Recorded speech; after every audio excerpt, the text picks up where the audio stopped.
Alright, what's up boys and girls? Chef BV here.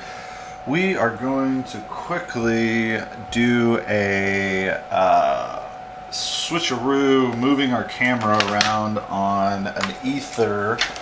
It's actually an ÄTHER V2, so it's pretty much the same roll cage design. Everything kind of goes together the same, but if you have a Flynoceros ÄTHER or an Icarus or even a Cerberus to some degree, there are actually in all of the degrees, you use 20mm spacing between the cage. And cameras these days, no matter which camera you use, in this ÄTHER V2 3-inch HD version, we've actually got a RunCam Split Mini. So it's got a 19mm camera. It sits between a 20mm plate. We also obviously use all kinds of micro cameras, and they all seemingly vary by a few points of a millimeter, like 0.10, 0.3, all the way. Some cameras are like 19mm, some are like 18.8, and some go all the way up to like 20.6. So really, cameras are starting to get a variation in size. So one of the great things that you always get with your Flyno frame, you can see here kinda, is a little spacer. It's a little plastic TPU printed spacer, and it's actually one of these. It's hard to see, but it's on the desk right there, super small. Getting back to this, so you have the little plastic spacer. The problem is it's a millimeter you're working with to try to shove this little spacer in between your camera and get everything centered up and lined up. So I came up with a little tip that I wanted to show you guys. So what I'm doing here is I'm going to actually move my camera 3 spaces down. So before I do anything, I'm going to go ahead and unscrew the screws that hold the camera together inside the frame. Set my screws just right here. Alright, we got these both out, and the camera's just basically going to kind of fall out of position, but it's actually not, because it's being friction held in with these little spacers. It's actually pretty stable, but we're going to pull it out a little bit. But before we do, you'll notice how friction hard it is. So this is your little trick. Take your 2mm driver, and what we're going to do is we're going to loosen just the front half of the cage on both sides. So you're going to loosen this screw, just a couple of turns. It doesn't take a lot. Remember, we're just trying to get some extra space, or a millimeter extra here or there. So we're going to do it on the bottom also. You're going to do it on the front of the roll cage mount and the top of the front of the roll cage mount.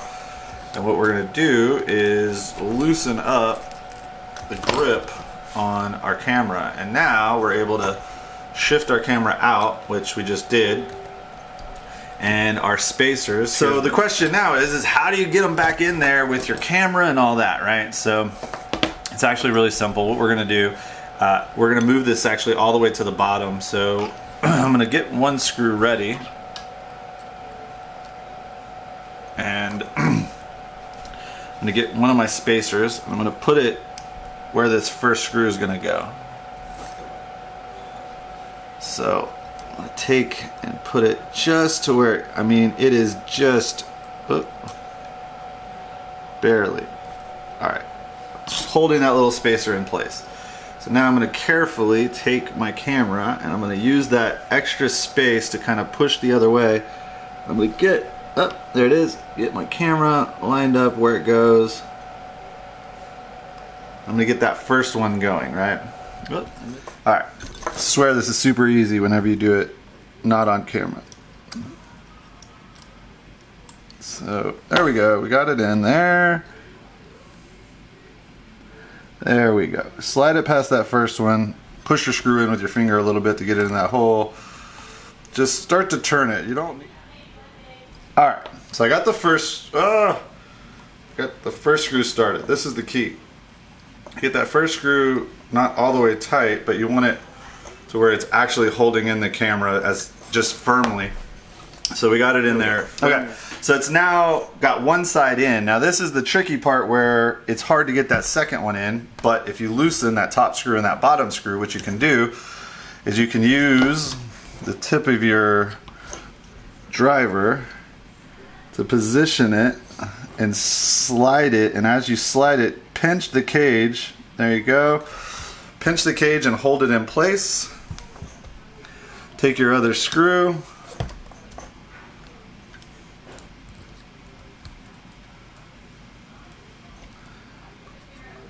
and put it in next. So there we go. Now I've got both of them in there. I can tighten it down once my camera's in the position that I want it. All right. There we go. And now my camera's been repositioned. It's friction fit. It's got the spacer that needs it to keep the kind of jello out of it, as well as to keep it nice and tight and firm. And that's my little tip and trick for getting that done. Hope it helps. Peace. Okay, all flight controllers, go for landing. Retro, go. Fido, go. Guidance, go. Control, go. Telcom, go. GNC, go.